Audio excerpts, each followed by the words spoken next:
Ciężko go rozpędzić, bo tu mam obydwa dyferencjały na sztywno.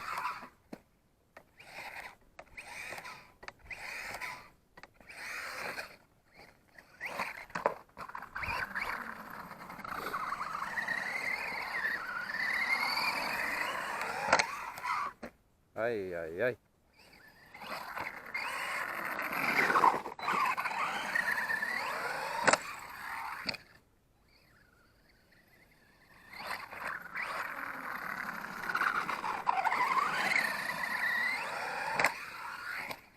Aj, aj, aj, aj.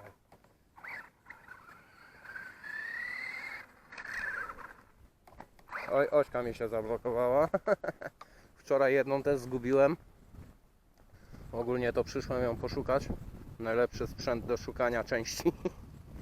Zaraz będę szukał, a tutaj co? No dzisiaj też ośka. Właśnie wypadła. Złamała się kulka na końcu. Kurwa, za mało miejsca. No. Złamała się kuleczka na końcu. No. Trzeba ośkę wymienić. Kulka wyleciała. No za mało miejsca miała ta ośka i urwało jedną kulkę. Dobra, idę szukać mojej wczorajszej ośki. Może jest cała, to będzie na wymianę. Także do następnego.